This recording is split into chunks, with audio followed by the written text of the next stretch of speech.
가지로.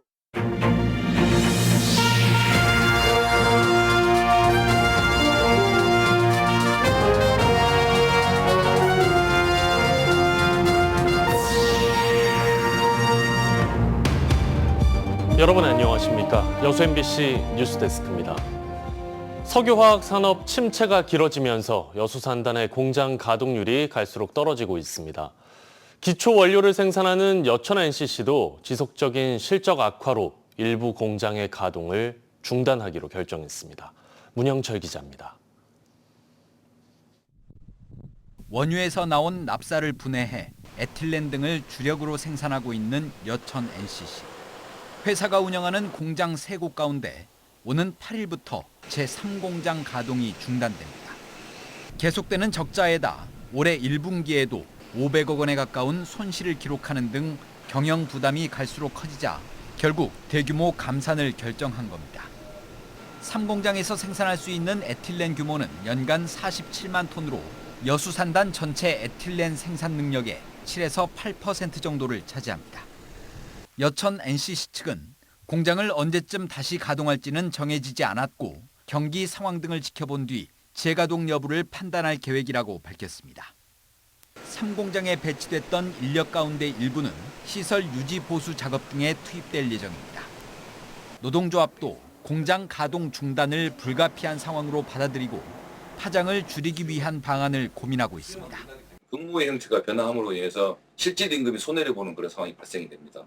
그 부분에 대해서는 회사하고 조합이 최대한 그 피해를 줄일 수 있도록 여러 가지 다양한 아이디어를 통해서 방법을 강구하고 있고. 석유화학 침체가 장기화하면서 LG화학과 롯데케미칼 등 대기업들마저 이미 일부 공장이나 생산 공정 가동을 중단한 상황. 수익성을 가늠할 수 있는 에틸렌 스프레드가 하반기 들어 다소 반등했지만 여전히 손익 분기점을 밑돌고 있고 글로벌 공급 과잉과 외국 기업들의 저가 공세 등 구조적 문제가 해소될 기미를 보이지 않아 단기간에 반전을 기대하기 어렵습니다. 공급이 중국에서 워낙 많이 되고 있다 보니까 당장 수익이냐라고 보기엔 좀 어려운 점이 많죠. 인력 감축과 공장 가동 중단 등 총체적 위기에 직면한 여수 산단. 기업과 노동자들의 생존을 위해 석유화학 산업 전반의 구조 조정과 체질 개선이 시급해 보입니다. MBC 뉴스 문형철입니다. 포스코그룹 노동조합 연대가 국회에서 K스틸 법안이 발의된 데 대해 환영의 입장을 밝혔습니다. 포스코그룹 노동조합 연대는 어제 국회에서 발의된 철강산업 경쟁력 강화 및 녹색 철강기술 전환을 위한 특별 법안에 대통령 직속 정책기구 설치, 탄소 중립 R&D 지원, 특구 지정 등이 포함돼 철강산업을 국가 책임으로 전환하는 실질적인 법안으로 평가하며 환영의 뜻을 밝혔습니다. 이와 함께 K스틸법이 철강산업의 녹색 전환과 노동자의 생존권 보장으로 이어질 수 있도록 관세 문제 해결을 위한 정부 차원의 외교 노력, 전기세 감면, 수소 환원 제철 전환에 대한 실질적인 국가 지원 등을 촉구했습니다. 여수의 민생 회복 소비 쿠폰 지급률이 90%를 넘어섰습니다. 여수시는 어제까지 전체 지급 대상자의 92.2%에 해당하는 24만 3천여 명에게 473억여 원의 쿠폰을 지급했다고 밝혔습니다. 지급 수단별로는 신용 체크카드 충전이 전체의 50.7%로 가장 많은 비율을 차지했고 선불카드가 24%, 종이형 상품권 18.4% 등의 순이었습니다. 여수시는 종이형 상품권의 부정 유통 사례가 발생하고 있다며 사용 내역 추적이 가능한 모바일 카드형 상품권을 사용해 줄 것을 권장하고 있습니다. 더불어민주당 정청래 대표가 지명직 최고위원으로 호남 출신 3선인 서삼석 의원을 지명했습니다. 정 대표는 오늘 최고위원 회의에서 호남의 역사와 정신이 당 운영 전반에 반영될 것이라고 기대한다며 이같이 밝혔습니다. 서삼석 최고위원의 임명 절차는 당무위 의결을 거쳐 마무리되고 민주당은 이와 함께 정 대표의 공약 사항인 평당원 최고위원을 선출하기 위한 공모 절차에 들어갑니다. 요즘 거리 곳곳에서 부정선거, 대선 무효 등이 적힌 정당 현수막 많이 보셨을 텐데요. 내용에 불편함을 느끼는 시민들이 늘고 철거 민원이 폭주하고 있지만 지자체는 조치가 어렵다는 입장입니다. 유민호 기자입니다. 오거리에 걸린 현수막입니다. 한국 언론은 사실을 전하지 않는다. 63대선은 무효라는 문구도 보입니다. 부정선거 주범을 수배한다며 한중 양정상의 얼굴을 합성한 현수막도 걸렸습니다. 시민들은 보기 불편하다는 반응입니다. 엄청 불편하죠. 저 가짜뉴스 같은 아직도 저렇게 믿고 있는 사람이 있다는 게. 철거를 원하는 목소리도 나옵니다. 빠른 시일에 저런 거 다 철거를 좀 했으면 좋겠어요. 예. 그러니까 저뿐만이 아니고 모든 시민들이 보면서 다 한마디씩 하더라고요. 저거. 하지만 이 같은 현수막 철거는 쉽지 않습니다. 내용에 불만을 품고 현수막을 훼손한다면 오히려 재물손괴 등으로 처벌받을 수 있습니다. 해당 현수막은 부정선거를 주장하는 한 정당이 전국적으로 게시한 것으로 시간 경과에 따라 내용과 디자인을 새로 바꿔 달고 있습니다. 현수막이 걸릴 때마다 민원이 수십 건씩 빗발치고 있지만 지자체는 철거가 어렵다는 입장입니다. 선관위는 최근 현수막 내용이 선거법에 위반되는지를 묻는 순천시 질의에 통상적인 정당 활동에 해당된다는 답변을 내놨습니다.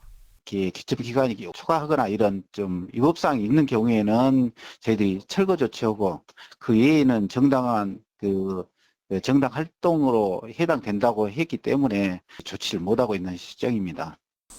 정치적 표현의 자유를 보장해야 하지만 민주주의와 공익을 훼손할 수 있어 적극적인 조치가 필요하다는 주장입니다. 그러니까 합법을 가장한 굉장히 위험한 선동의 현수막 정치를 하고 있다 이렇게 느끼고 있습니다. 정부와 지자체가 법을 바꿔서라도 제도를 바꿔서라도 무책임함 뒤로 피하지 말고 반드시 철거해야 된다고 생각합니다.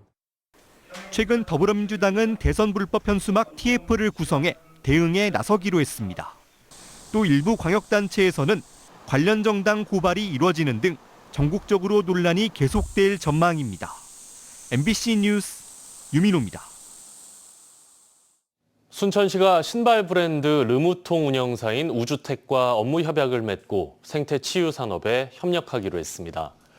이번 협약으로 양측은 걷기 문화 활성화를 위한 홍보, 순천만 국가정원 시설 이용과 행사 지원 등을 약속했습니다. 순천시는 정원의 치유 역할과 기업의 브랜드 가치가 맞물려 서로 상생할 수 있는 다양한 협업을 이어가겠다고 밝혔습니다.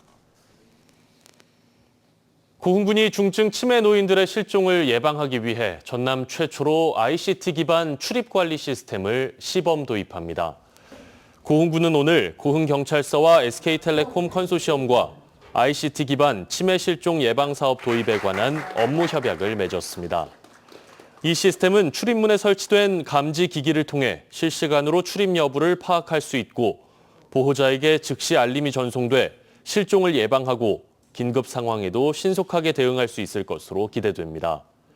고흥군은 중증 치매 환자 100명을 대상으로 시범 운영하고 점차 확대할 계획입니다. 김윤덕 국토교통부 장관이 취임 이후 첫 행보로 무안공항을 방문해 제주항공 참사 유가족들을 만났습니다. 이 자리에서 김 장관은 참사 조사기구의 독립성 보장과 예산 지원 등을 약속했습니다. 김규희 기자가 보도합니다. 김윤덕 국토교통부 장관이 무안국제공항 분향소를 찾아 헌화합니다.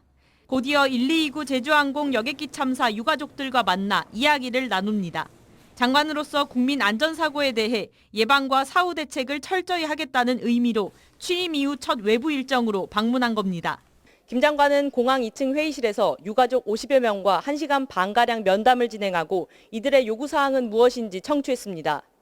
이 자리에서 유가족들은 참사 조사기구인 국토부 항공철도 사고조사위원회의 독립성 보장과 조종실 음성 기록 등 참사 관련 기록의 투명한 공개를 요구했습니다. 국제 규정에서도 예외적으로 할 수 있다라고 하는 부분들이 규정에도 있으니까 그런 거 감안해서 저희한테 좀 공개를 해줘야지 저희도 덜 답답하겠다. 김 장관은 사조위를 국토부 산하가 아닌 국무총리실 산하로 이관하는 등 방안을 통해 독립성과 공정성 보장, 진상규명을 위한 예산 지원에 최선을 다하겠다고 밝혔습니다. 그런 것들을 씻기 위해서라도 국토부 산하가 아닌 국무총리 산하로 좀 갈 수 있게끔 최선을 다해 보시겠다라고 하셨습니다. 지난달 근거 자료 없이 참사 당시 조종사가 엔진을 껐다는 조사 결과를 발표하려다 구조적 원인에 대한 규명은 쏙 뺀 채 오히려 2차 가해를 저지른다고 문매를 맞았던 국토교통부 사조위. 유가족들은 오는 2026년 6월쯤 예정된 최종 보고서 공표 시에는 사전 공청회를 개최하는 등 소통 강화와 함께 철저한 진상규명을 거듭 요구했습니다. MBC 뉴스 김규입니다. 여수의 한 대형 리조트에서 관광객에게 걸레라고 적힌 수건이 제공돼 논란이 일고 있습니다. 최근 한 누리꾼은 자신의 SNS를 통해 여수 모 리조트 투숙 과정에서 걸레라고 적힌 수건을 제공받았으며 호텔 측은 곧바로 시정 조치를 하지 않는 등 성의 없게 대응했다고 밝혔습니다. 해당 사연이 논란이 되자 호텔 측은 공식 홈페이지를 통해 사과문을 게재했으며 전 직원을 대상으로 한 응대 교육과 함께 객실 점검 과정도 개선해 나가겠다고 밝혔습니다. 정부의 외국인 일자리 비자 제도 개선이 전남 지역의 인력난 해소에 도움을 주고 있는 것으로 나타났습니다. 전라남도에 따르면 올해 신설된 지역 우수인재 비자의 소득 기준을 3,500만 원에서 2,900여만 원으로 낮춘 결과 올해 상반기 비자 전환 신청이 8명에 불과했지만 지난 7월 제도 개선 이후 한 달 만에 11명으로 증가했습니다. 또 장기 체류가 가능한 지역 특화 숙련 인력 쿼터 충원율도 이달까지 303명이 비자 전환을 신청해 전국에서 가장 높은 충원율을 기록하고 있습니다. 종일 오락가락 비가 내린 가운데 전남에는 내일 아침까지 강한 비가 예보됐습니다. 예상 강수량은 30에서 80mm, 많은 곳은 120mm 이상 내리겠고 지역 간의 강수량 편차가 크겠습니다. 내일 전남 동부권의 아침 최저 기온은 26도에서 27도, 한낮 최고 기온은 33도에서 34도로 오늘보다 높겠습니다. 바다의 물결은 남해서부 앞바다에서 0.5에서 1m, 먼 바다에서 1.5에서 2.5m로 일겠습니다.